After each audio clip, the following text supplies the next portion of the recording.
Well, first I'd like to check out the acoustics, because then everybody hear me? Yeah. Very good. Okay, good. My military career started in the spring of 1953 when I joined the Navy at the ripe old age of 18. After I spent the first night of duty at the San Francisco YMCA, the Navy put me on a commercial plane to fly to San Diego.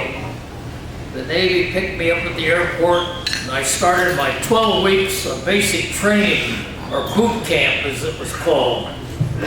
2 or 3 months after I joined the Navy, the Korean truce was signed, so I never came under fire during my Navy career. After boot camp, I was transferred to a 9-month school on Treasure Island to become an electronic technician. As my home was in Martinez, only 30 miles away, I kept my car in the base and drove home almost every weekend. This was good duty. The school was a good school that had good instructors and used college textbooks. A story repeated over and over again at the school was about the electronic technician who bungled the job and spent the rest of his enlistment washing dishes.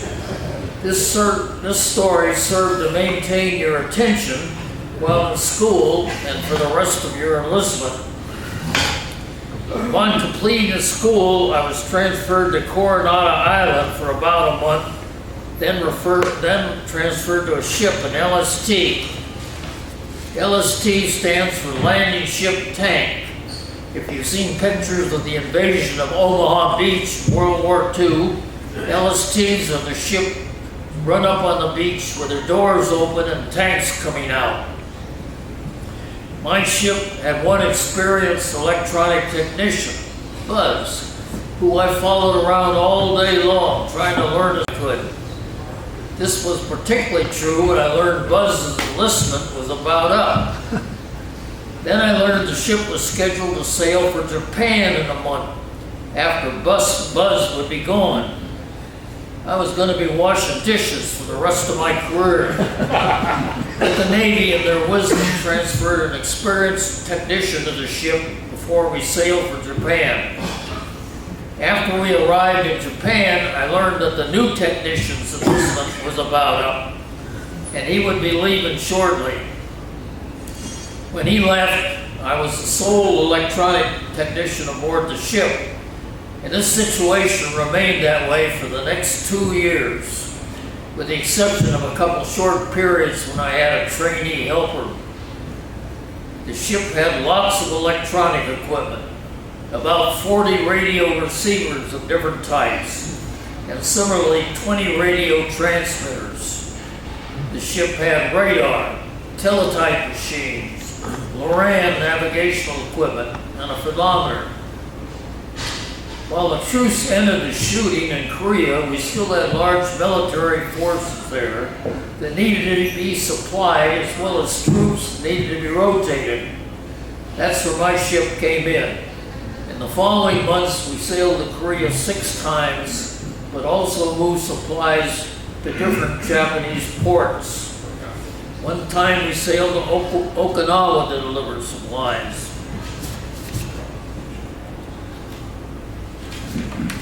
One important delivery we made was to deliver beer to the Army.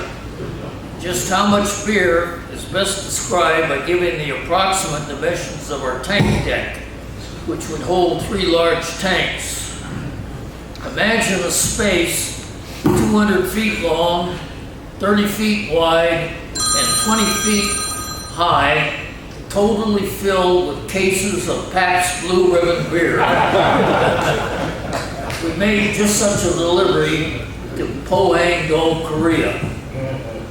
I can't tell you all the beer arrived safely, as cans of beer kept showing up all over the ship in the following months. Another port we visited several times was Sasebo, which is in the southern end of Japan. After one visit to Sasebo, we were ordered to go to Nagasaki for rest and recreation. We sailed to Nagasaki and tied up to a buoy in the harbor. This was 1955, 10 years after the A-bomb. Nagasaki was a large, modern city by then. To start our R&R, the first Liberty Party was loaded into a boat and carried to the city's main dock. They were told to be back at that location by a certain time. If they weren't there at that time, they'd be AWOL. Even though I was a technician, from time to time, I'd have to stand radio watch or radar watch, as the ship was always short-handed. That was the case our first night in Nagasaki. I was standing the radio watch. The first group to go on Liberty returned on time. Soon the ship was as quiet as a tomb with only myself and the deck watch awake. Suddenly, the door that went from the radio shack to the officer's quarter flew open and the captain come running through the radio room, the adjoining chart room, and wheelhouse out onto the deck, followed by the deck watch. I followed them to see what was happening. Deck watch was in the wheelhouse sounding the collision alarm. I wandered out on deck to observe a long object with a number of fishing boats between us, with a lot of angry Japanese fishermen coming out of their boats. The long object was a pier. Fortunately, we had a Korean officer aboard who spoke Japanese. The captain told them to tell the fishermen we would come back the next day to repair any damage to their boats. The captain then turned to one of our young officers and told him he was going to send you to town to hire a tug. Now imagine going into a large city where you didn't speak the language in the middle of the night and try to hire a tug. That would be mission impossible. Another officer who normally commanded the ship as he went in and out of harbors then spoke up to the captain and said, "Captain, I think I can get us out of here." With that, he took control of the ship. I went to my collision station, which was in after steering, and listened to what was going on with my earphones. During, let's see, this page there.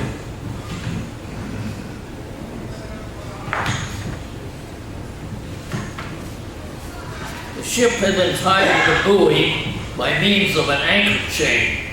A device that connected the anchor chain to the buoy had broken. This is why we floated 3 miles away from the buoy. When we got back to the buoy, we tied up to it and dropped the anchor off the stern so we wouldn't float away again if the buoy connection failed. When you have a collision in the Navy, you have to notify your command. Our command was the Commodore of our LST squadron, who happened to be not too far away in Sasebo. He quickly formed a board of inquiry, and the Commodore and his board of inquiry took the train to Nagasaki. The conclusion of their hearing was that the captain was at fault for our mishap. This meant the captain wouldn't be promoted at his next promotion hearing, which would be the second time he was skipped over for promotion. This meant he would be forced to retire from the Navy, which he did a few months later. Shortly after the Nagasaki incident, we got orders to return to San Diego. We headed out cruising across the Pacific in the company of 2 other ships. We hadn't gone far when our radar failed. The failure was located in the bowels of the equipment. With our radar out of order, traveling with other ships, we had to post additional deck watches. The captain kept looking in on me as I worked on the problem and kept asking, "How much longer?" I timed out 5 minutes. Since it took me time to even find the trouble, I didn't know how long it would take me to fix it. In the end, I worked 72 hours straight. During the period before I got the radar working, again, the mess hall would occasionally bring me a tray of food. Shortly after our radar was working, the radar on another ship failed. It was a good thing our radar was working in this situation. Before reaching Hawaii, we had another problem. One of our engines failed. We ended up being towed by one of the other ships. This meant we traveled at 4 knots. Without engine problems, we would normally travel at 10 knots. The sailors on the other ship that towed us claimed later that they had towed us faster than we had ever sailed. We got the engine repaired in Hawaii and sailed 10 knots to San Diego. After we arrived, I had leave to go on home. But so many ships had arrived at San Diego at that time, there was no flights available to San Francisco. There was an available flight to LA, which I took. My captain took the same flight. I sat in the seat next to him and he told me about his relationship with the Commodore, which ruined his career. When I got to LA, there were still no flights to SFO. I walked out of the airport, hitchhiked home. Arriving in San Diego, we learned that we were scheduled to join a large convoy to the north coast of Alaska to deliver supplies for the construction of the DuLine radar network across North America. We would be leaving in about a month.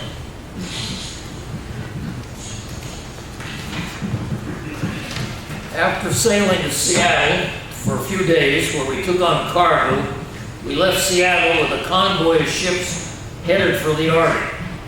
When we left, we had a full load of cargo, including 50 drums of gasoline, the worst possible way to transport gasoline. Before we got to our destination, 2 of the drums began to leak, and we had to throw them overboard. We had 70 Army troops aboard, which were going to live aboard our ship and unload cargo from other ships. We also towed 2 Army landing craft, LCUs, each with a 9-man Army crew. Our convoy consisted mostly of cargo ships and MSTS ships. The MSTS ships were government-owned ships, crewed by civilians. In 1955, most cargo and MST ships did not have radar. For this important mission, radar systems were installed on these ships. After operating with radar for a week or 2, the captains didn't know how they or Columbus ever got along without radar. So when one of the ship's radar failed, they called on the Navy for immediate help to get it back in operation. I was sent over to the ship with a broken radar to get it working, which I managed to do, which was a miracle as it was a different radar than I'd ever seen. 2 weeks later, the radar on one of the Army landing craft failed, which I also managed to repair. The Army fed me dinner while there. I learned that they had a peculiar supply system where they bought their groceries from civilian stores. I asked them how things were going for them. They said everything was going good. Their only complaint was they had run out of beer. During the several months I spent in the Arctic, I repaired 6 radars, all different. Fortunately, the radar on my own ship didn't fail during this period. Before leaving San Diego, we received notice from the Bureau ships that radio communication and horizontal antennas would be much better in the Arctic. Consequently, I strung an antenna from the top of the mast to the bow. It wasn't purely a horizontal antenna, but more so than a vertical antenna. Furthermore, the length of the antenna meant it would work better with low-frequency transmitters used for long-distance communication. When we got north of Alaska, the radioman used the antenna in conjunction with our low-frequency transmitters. This resulted in trouble-free communication even to the lower 48 states. One day, another ship radioed over and asked our radioman if they had been able to contact the station in the States. When they told them they were regularly doing this with no trouble, the other ship asked them to relay a message for them. The next day and many days afterwards, our radiomen were asked to relay messages from the first ship that contacted us and later from several ships. couple more pages. Everybody agreed my antenna was a big success, but the load of handling large quantities of communication from several ships became too much for our radiomen. As we were the flagship for our squadron of LSTs, the squadron commodore boarded with us along with his staff, which included several radiomen. It was decided that the commodore's radioman would work with the ship's radioman to handle the communication load. After that, both groups of radiomen worked around the clock. I was responsible for the boat's radios, which require a lot of charging due to the cold temperature. One day I took a boat to shore to observe the boat's radio performance. When it came time to return to the ship, both fog and a quantity of large pieces of ice had moved in. It was only luck and skill that allowed the boat's helmsman to get us back to the ship, as the ice and the fog kept him from steering in a straight line. When we got to the ship, we were surprised to find another boat being loaded with troops, obviously planning to unload cargo on another ship. After boarding, I went up to the radar monitor. I asked the radar man what was going on. He told me that a ship requested troops to help them unload. Our officers in charge of this activity agreed. When somebody pointed out our boat may have trouble getting to the other ship, he pointed out he was going to have our radar guide them to their destination. The radar man turned to me, pointing at the radar screen, which was a pattern of dots, all but one representing a block of ice. He said, "How am I supposed to determine which one of those dots is a boat? The plan to guide the ship by radar was a bust." Almost there. I went to my small shop beside the radio shack where the officer in charge was talking to the boat's helmsman. He was trying to get the boat back to the ship by going short distances to see if they could find the ship. I suggested why don't we find out how far the boat is from the ship. We'll blow the ship's horn, which previously had not led them to the ship. Tell them when we blow the horn and have them count the seconds before you hear it. With the second count, we would know their distance from the ship. We did this, and the distance from the ship wasn't far. The officer in charge told the helmsman to go a little distance in a straight line, and we'd do the counting seconds trick again. Of course, going straight any distance wasn't really practical due to the density of the ice flotations. But we tried it anyway, and the conclusion was the boat was now further from the ship. The officer told them they went in the wrong direction. Now go in a straight line in the opposite direction. The ship called the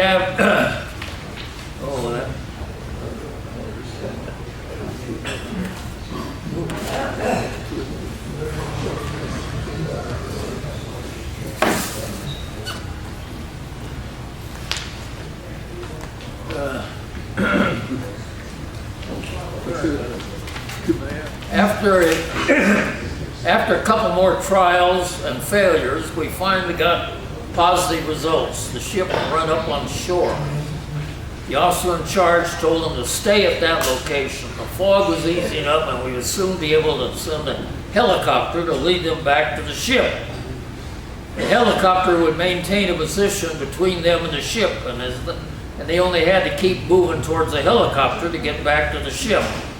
When they did arrive back, the troops and the boat crew were frozen. Fortunately, the ship's medic had a prescription for this condition: whiskey. They all formed a line up and got a shot of whiskey. The prescription was so good that even had a couple guys in line that weren't even on the boat. Our LST had a reinforced bout. Well, that's another couple pages. Going. Our LST had a reinforced bow so they could serve as a small icebreaker. From clear water, the ship would go full speed ahead towards an ice floe. The thin ice would split in two. When the ship hit the thicker ice, it would ride up on top, and the weight of the ship would cause the ice to crack and split. In the wrong circumstances, we could work at this all day and maybe only go 300 feet. We were using this ice break technique to go from clear water location past ice to a greater clear water area when things went wrong. When the ship hit the largest ice, it went on top of it, but the ice was so thick it just went to the bottom, leaving us high and dry on the ice floe. The ship called the admiral to tell him we were in need of an icebreaker. The admiral responded by sending one of the Navy's largest icebreakers to get us out of trouble. We watched the icebreaker for 3 days through binoculars as it worked its way to get to us. The problem was it never seemed to get any closer. Finally, one night I was listening to a conversation between the admiral and the icebreaker's captain. The icebreaker captain told the admiral he was not going to be able to reach us as the ice was just too thick between him and us. The next solution was go to Plan B. Plan B was for us to abandon the ship by taking 4 people off at a time by helicopter and carry them to a small airfield nearby, from where they could be transported by light plane to Point Barrow, where there was a larger airfield which then could be flown back to the 48 states. Before Plan B got into action, the captain of a smaller icebreaker to the east of us called the admiral to say that the ice was thinner in his location and he thought he could reach us. The admiral gave him the go-ahead. For the next 2 days, we watched his ship slowly come closer. All the time we were stranded, we kept both propellers turning. This kept the ice away from our stern. The result was a blue water lake at the stern of our ship. When the small icebreaker finally reached us and broke through the last sheet of thin ice at full speed, it sped across our lake and bashed into our side. Last page. When it crashed into us, the icebreaker caused some damage, but it broke us out of the ice, and we continued to Point Barrow without further problem. When we arrived at Point Barrow, we were astonished to see a pile of drums filled with gasoline, perhaps 150 feet high, just randomly piled. The whole operation was taking a new strategy. Instead of offloading the cargo directly from the ships across the north coast, the plan was to load the remaining unloaded cargo at Point Barrow, where it would be carried across the state on sleds pulled by tractors. We pulled up on the beach and rolled out our still undelivered drums of gasoline. A large crane would be attached to the 4 drums with short chains with hooks on the end. The 4 drums would then be hoisted in the air and swung into the big pile, where they would be uncoupled from the chain and roll end over end down the outside of the pile. After we had emptied our drums, we rode to unload ships in the harbor of their gasoline drums and bring them ashore for the crane.